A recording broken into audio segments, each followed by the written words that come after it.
پتہ نہیں میرے دل میں کیا آیا اور میں نے ڈرائیور سے کہا گاڑی روکو۔ اب سب میری طرف دیکھنے لگے۔ گاڑی سے اترا، اس کو سیٹی ماری۔ وہ کتا دم ہلاتے ہوئے میرے پاس آ گیا۔ میں نے اس کو گود میں اٹھا کر پیچھے والی گاڑی کی سیٹ پر اپنے ساتھ بٹھا لیا اور اس کو پیار بھی کیا۔ وہ آرام سے کھڑکی کے باہر دیکھتا رہا۔ سب مجھے کہہ رہے تھے کہ یار یہ کیا کر رہے ہو؟ میں نے کہا کچھ نہیں ہوتا، بعد میں ہم اس کو چھوڑ دیں گے۔ اس کتے کو دیکھ کر مجھے راکی یاد آ رہا تھا، اس لیے گھر والوں نے زیادہ کچھ بھی نہیں کہا کیونکہ ان کو پتہ تھا کہ مجھے شوق ہے۔ اس پکنک کا پلان میں نے اور بھائیوں نے مل کر بنایا تھا اور سب کچھ اچھا چل رہا تھا۔ میں نے تو خواب میں بھی نہیں سوچا تھا کہ ہمارے ساتھ آگے کیا ہونے والا ہے۔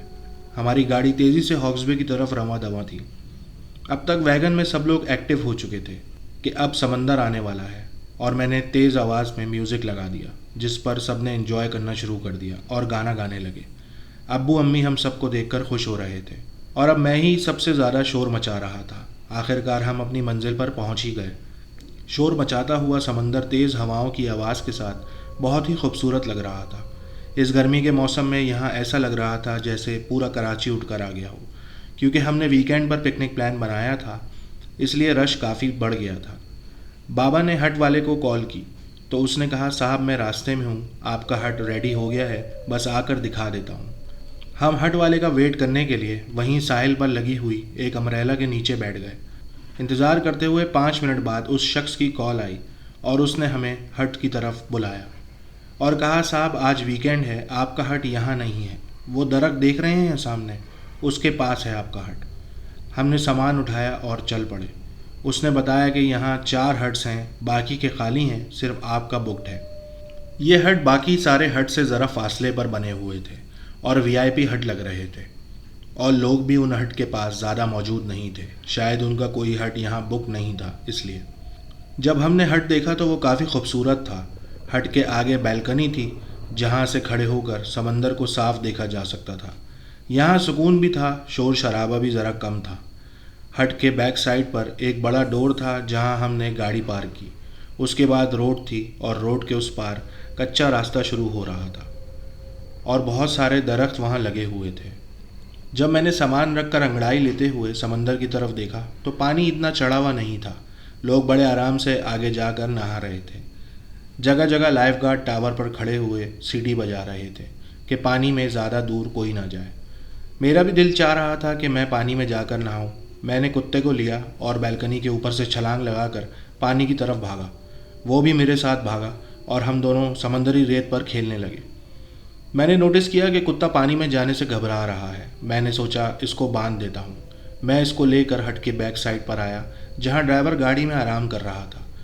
میں نے اس سے کہا رسی ہے تمہارے پاس کوئی چھوٹی؟ اس نے گاڑی میں کچھ دیر ڈھونڈنے کے بعد مجھے ایک چھوٹی رسی دی کپڑے کی اور کہا صاحب یہی ہے۔ میں نے کہا شکریہ، میں کام چلا لوں گا اس سے۔ میں نے رسی لی اور کتے کے گلے میں باندھ دی۔ جیسے ہی میں اس کو لے کر ہٹ کے اندر جانے کے لیے پلٹا، اس نے کسی کو ان درختوں کی طرف دیکھ کر بھونکنا شروع کر دیا جو روڈ کے اس پار لگے تھے، اور وہ میرے کنٹرول سے باہر ہو رہا تھا، جیسے اس نے کسی کو وہاں دیکھ لیا ہو۔ میں اس کو بڑی مشکل سے سنبھالتا ہوا ہٹ کے اندر لے گیا۔ مجھے لگا اس نے کسی اور کتے کو دیکھ لیا ہے اس لیے بھونک رہا ہے۔ وہاں اسٹریٹ ڈاگز بھی ادھر ادھر گھوم رہے تھے۔ میں ہٹ کی بیلکنی والی سائڈ پر آیا اور کتے کو باندھ دیا۔ اب وہ بالکل نارمل لگ رہا تھا۔ میری فیملی کے سب لوگ ہٹ میں سب سامان رکھ کر ہٹ کے آگے سمندر کے کنارے پہنچ چکے تھے اور سمندر میں پیر بھگا کر انجوائے کر رہے تھے۔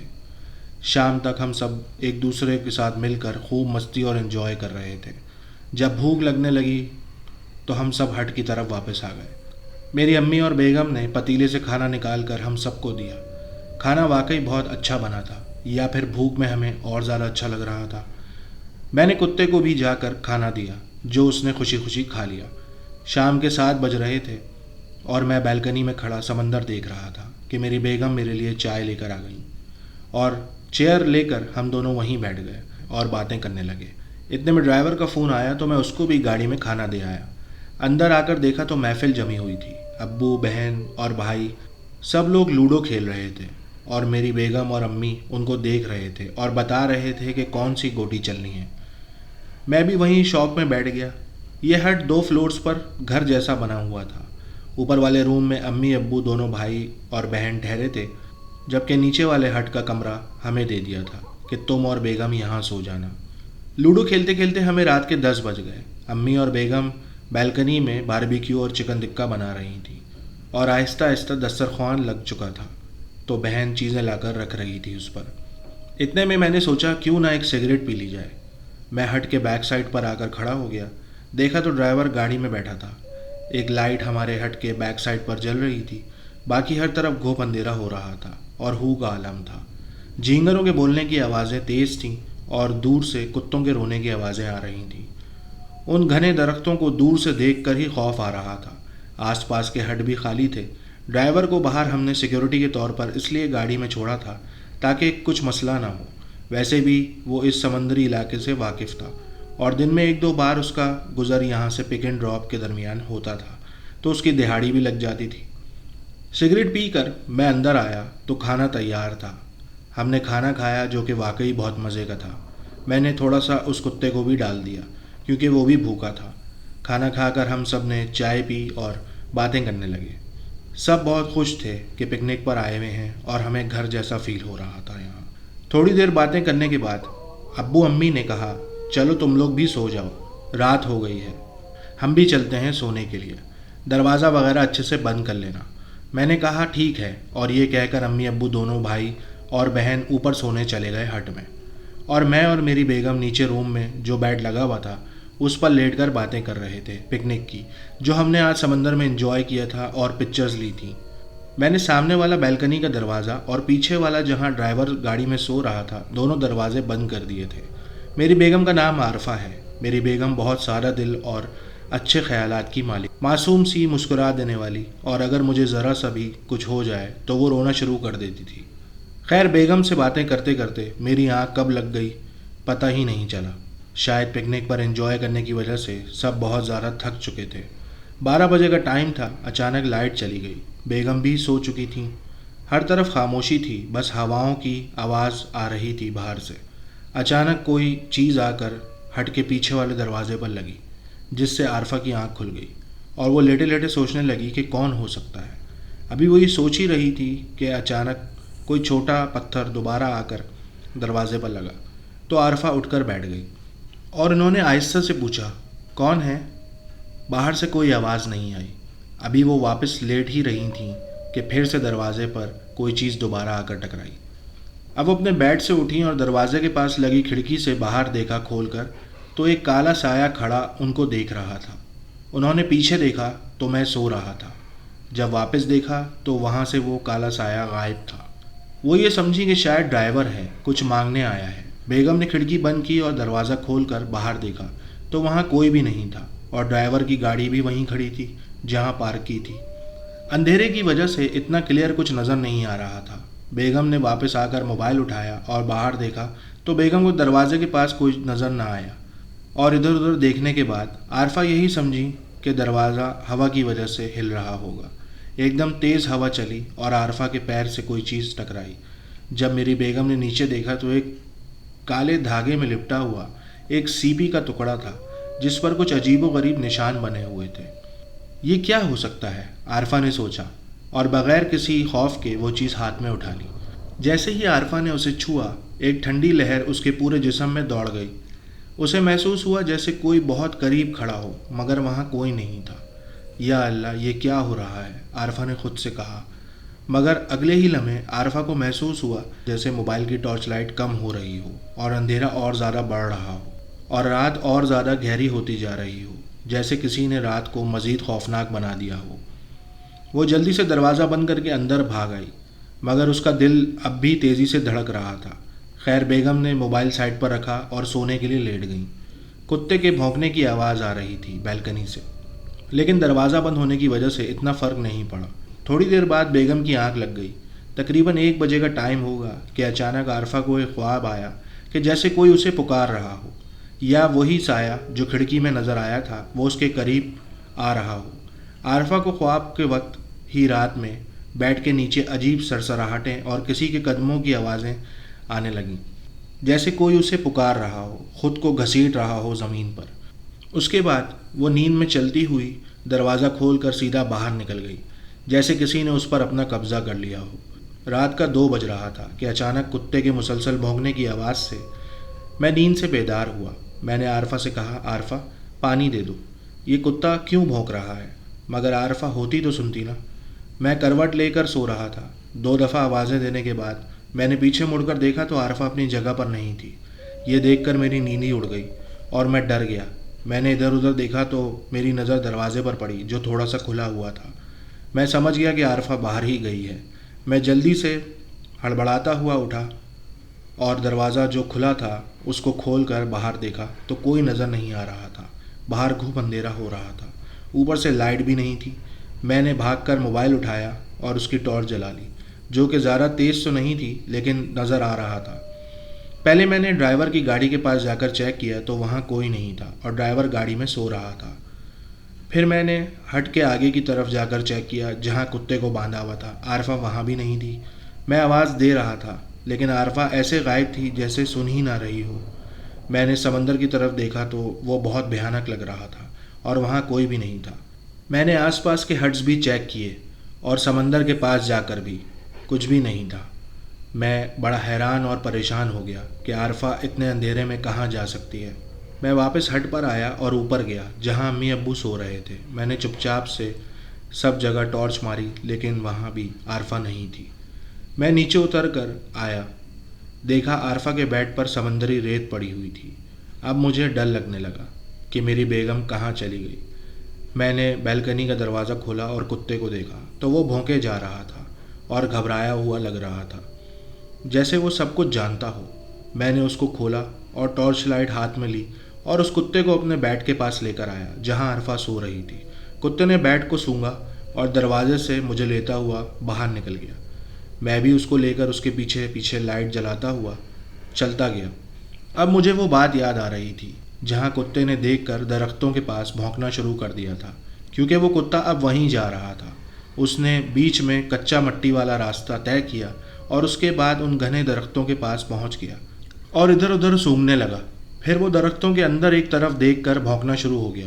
میں نے آگے بڑھ کر دیکھا ٹارچ سے تو میری بیگم وہاں نیچے گری ہوئی تھیں اور بے ہوش تھیں۔ یہ دیکھ کر میرے تو ہاتھ پیر کانپنا شروع ہو گئے۔ میں نے جلدی سے کہا، عارفہ عارفہ، لیکن وہ جواب نہیں دے رہی تھی۔ میں نے پھر اس کو شولڈر پر اٹھایا اور ٹارچ ایک ہاتھ سے آگے کر دیا اور کتا میرے پیچھے خود ہی آ رہا تھا واپس۔ میں ادھر ادھر دیکھتا ہوا ہٹ کی طرف جا رہا تھا۔ چاندنی رات تھی۔ اچانک دور سے میری نظر ہٹ کی چھت پر پڑی اور وہاں کوئی 7 سے 8 فٹ کا سایہ کھڑا ہوا مجھے دیکھ رہا تھا۔ اس کی آنکھیں نظر نہیں آ رہی تھیں، بال ہوا میں لہرا رہے تھے جو کہ اس کی کمر تک لمبے تھے۔ ایسا لگ رہا تھا جیسے کوئی دیو کھڑا ہوا ہو۔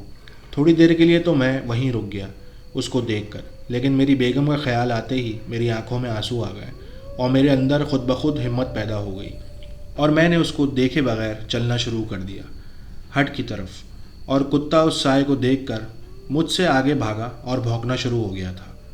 تھوڑی دیر میں جب میں ہٹ کے دروازے پر پہنچا اور میں نے اوپر دیکھا تو وہ سایہ چھت سے غائب ہو چکا تھا، کیونکہ میں آیت الکرسی مسلسل پڑھ رہا تھا۔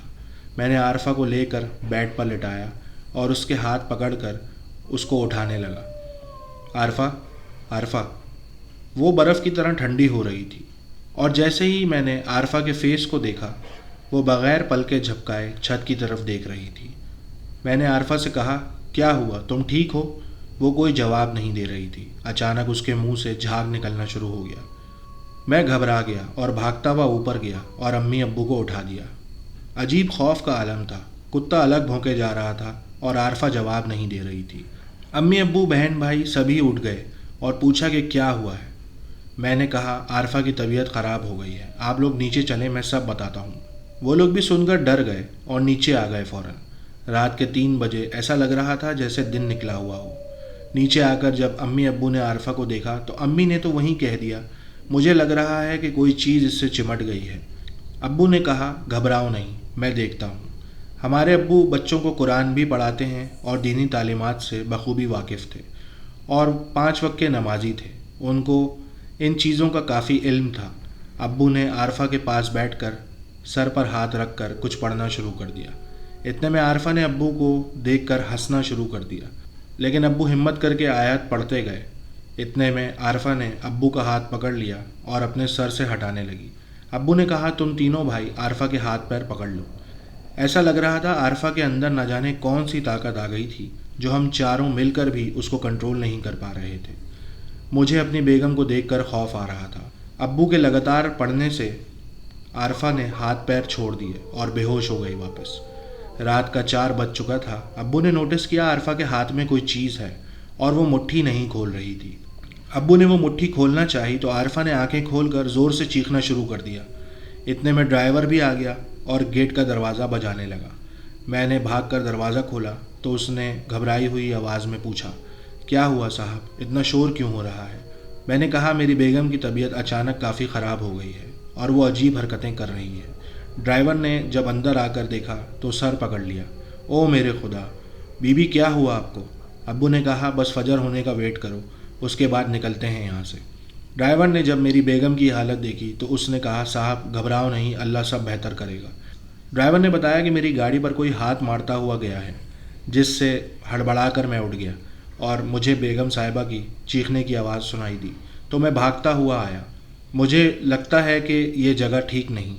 میں نے کچھ فیملی سے سنا تو ہے کہ یہاں پر کچھ اثرات ہیں، مگر معاف کرنا میرے ذہن سے یہ بات نکل گئی تھی اور میں نے اس بات کو ایک افواہ سمجھا اور آپ کو بتانا ہی بھول گیا تھا۔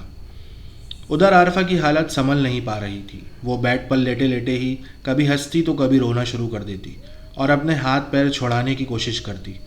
امی اور ابو دونوں پڑھنے میں مصروف تھے۔ اتنے میں ابو نے کچھ پڑھ کر عارفہ کی بند مٹھی پر پھونکا تو وہ کھل گئی اور اس کے اندر سے وہ سیپی نکلی جس پر کالا دھاگا لپٹا ہوا تھا۔ ابو نے ڈرائیور سے کہا جاؤ اس کو سمندر میں ٹھنڈا کر کے آؤ۔ میں اور ڈرائیور کتے کو لے کر پیچھے والے گیٹ سے سمندر کی طرف جانے کے لیے ابھی مڑے ہی تھے کہ عارفہ کی آواز چینج ہو گئی اور اس نے مردانہ آواز میں کہا، نہیں چھوڑوں گا اس کو، تم لوگ کچھ بھی کر لو، اب یہ نہیں بچے گی۔ میں نے حیرانی سے پیچھے مڑ کر عارفہ کو دیکھا تو ابو نے چیخ کر کہا جاؤ جلدی اس کو پانی میں ٹھنڈا کر کے آؤ۔ میں اور ڈرائیور فوراً بھاگے سمندر کی طرف۔ کتا بھی ہمارے پیچھے تھا۔ جیسے ہی ڈرائیور نے وہ تعویذ نما سیپی سمندر میں پھینکی تو ایک دھواں سا نکلا اور ہوا میں اڑ گیا، جیسے وہ تعویذ سمندر میں جل رہا ہو۔ ہم لوگ جب واپس آئے تو عارفہ بالکل نارمل ہو چکی تھی اور امی عارفہ کو پانی پلا رہی تھیں۔ ابو نے بہن کو کہا حمیرہ تم جلدی سامان سمیٹو، نہیں کرنی ہمیں کوئی پکنک وکنک اب۔ یہ کہہ کر ابو نے تیاری شروع کر دی اور ڈرائیور سے کہا فوراً گاڑی ریڈی کرو۔ اتنے میں سب نے تیاری شروع کر دی اور جلدی جلدی اپنا سامان بیگز میں ڈالنا شروع کر دیا۔ میں نے عارفہ کو گلے لگا لیا اور اس سے پوچھا تم ٹھیک ہو؟ اس نے کہا جی میں ٹھیک ہوں۔ تو میرے دل کو سکون ملا۔ اس نے پوچھا مجھے کیا ہوا تھا؟ میں نے کہا گھر چلو میں سب بتاتا ہوں۔ آج اگر یہ کتا نہ ہوتا تو میں شاید تم کو کھو چکا ہوتا۔ تم بس اس کتے کے ساتھ ہی رہنا، ادھر ادھر نہ جانا۔ کتا بھی عارفہ کو دم ہلاتے ہوئے ایسے دیکھ رہا تھا جیسے وہ کہہ رہا ہو کہ ڈرو نہیں، میں ہوں تم سب کے ساتھ۔ جانور ہماری فیلنگز کو سمجھتے ہیں اور ہم سے مانوس ہو جاتے ہیں اور ہم کو اپنا فیملی ممبر ہی سمجھنے لگتے ہیں۔ ان کو اللہ نے اتنی صلاحیتیں دی ہوتی ہیں کہ وہ ان غیر مخلوقوں کو بھی دیکھ سکتے ہیں جن کو انسان اتنی آسانی سے دیکھ نہیں پاتا جب تک وہ خود کو ظاہر نہ کر دیں۔ شاید یہی وجہ تھی کہ وہ جن نما مخلوق ہمارے قریب یا سامنے نہیں آ پا رہی تھی۔ ایک تو ابو کے پڑھنے کی وجہ سے اور دوسرا اس کتے کی وجہ سے جو ہمیں بھونک کر بار بار یہ بتا رہا تھا کہ یہاں کوئی ایسی خراب چیز ہے جو ہمیں نقصان پہنچا سکتی ہے۔ میں نے تو بس اتنا ہی نوٹس کیا کہ وہ جو بھی مخلوق تھی جہاں کھڑی ہوتی تھی کتا اس طرف دیکھ کر بھونک کر ہمیں بتا دیتا تھا کہ وہ وہاں کھڑا ہے۔ سب لوگ سامان پیک کر کے گاڑی میں بیٹھ چکے تھے۔ ابو آگے بیٹھے ڈرائیور کے ساتھ اور باقی کی فیملی پیچھے بیٹھ چکی تھی۔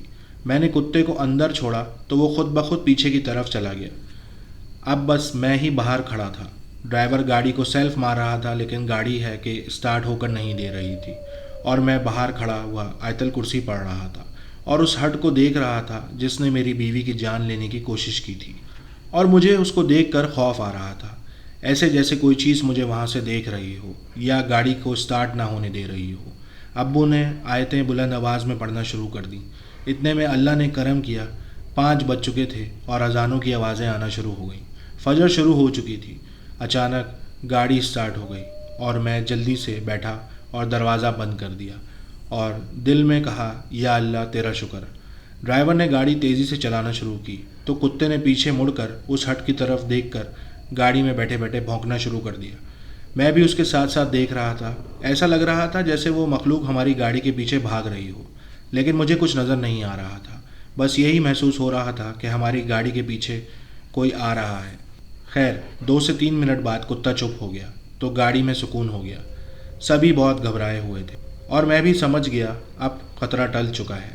ہم سمندری حدود سے باہر نکل چکے تھے اور اب گھر کی جانب رواں دواں تھے۔ میں کراچی نارتھ ناظم آباد کا رہائشی ہوں تو ہمارا گھر ابھی کافی دور تھا۔ راستے میں بیگم، بہن اور امی نے پوچھنا شروع کیا کہ بتاؤ کیا ہوا تھا، تو میں نے ان کو عارفہ کی ساری کہانی سنا دی کہ کس طرح سے کتے نے میری مدد کی عارفہ کو ڈھونڈنے میں۔ ابو نے بھی کہا میں نے ایسا کیس پہلے کبھی نہیں دیکھا، شاید تم دونوں کی نئی نئی شادی ہوئی ہے اس لیے اس جن نے عارفہ پر حملہ کر دیا تھا۔ ہم سب بہت ڈر گئے تھے۔ پورے راستے دعائیں پڑھتے ہوئے گھر آئے اور گھر آ کر ہم نے اللہ کا شکر ادا کیا اور عارفہ کا صدقہ دیا اور گھر پر دم درود کروایا۔ میں نے اس کتے کو راکی سے ملوایا اور اس کو سب بتایا تو وہ دونوں آپس میں گارڈن میں کھیلنے لگے۔ میں نے ان دونوں کو کھانا دیا اور اس چھوٹے کتے سے کہا کہ شکریہ دوست، آج سے تمہارا نام راکٹ ہے، چلو میں تم کو باہر چھوڑ کر آؤں۔ ابو یہ سب پیچھے سے دیکھ رہے تھے۔ انہوں نے کہا کہاں لے جا رہے ہو اس کو؟ اس نے جان بچائی ہے ہماری بیٹی کی، آج سے یہ ہمارے ساتھ ہی رہے گا۔ میں یہ سن کر بہت خوش ہوا اور ابو کو گلے سے لگا لیا، کہا شکریہ ابو۔ یہ سن کر میرے ابو بھی رونے لگے اور ہم نے اللہ کا شکر ادا کیا کہ ہم بال بال بچ گئے۔ ہمیں جانوروں سے صلہ رحمی کرنا چاہیے، اگر ہمیں پسند نہیں تو ان کو نقصان یا مارنا بھی نہیں چاہیے، کیونکہ وہ سنا ہے نا کہ ایک عورت نے کتے کو پانی پلایا تھا اور ساری زندگی وہ گناہ کرتی رہی، پھر بھی اللہ نے اسے بخش دیا تھا۔ تو دوستوں، اگر آپ کے پاس بھی کوئی کہانی موجود ہے تو ہمارے ڈسکرپشن میں دیے گئے ای میل یا واٹس ایپ پر اپنی آڈیو ریکارڈ یا ٹائپنگ کر کے بھیج سکتے ہیں۔ اور اگر ہماری کہانی پسند آئے تو چینل کو لائک، سبسکرائب اور شیئر ضرور کر دیے گا۔ اس سے ہماری ہمت اور بڑھتی ہے کہ آپ لوگوں کے لیے اچھی اچھی کہانیاں لے کر آئیں جس کو سن کر آپ کو اچھا لگے، اور آپ بھی ہماری یوٹیوب فیملی میں شامل ہو جائیں۔ اپنا بہت خیال رکھیے گا۔ ملتے ہیں اگلی سٹوری میں۔ اللہ حافظ۔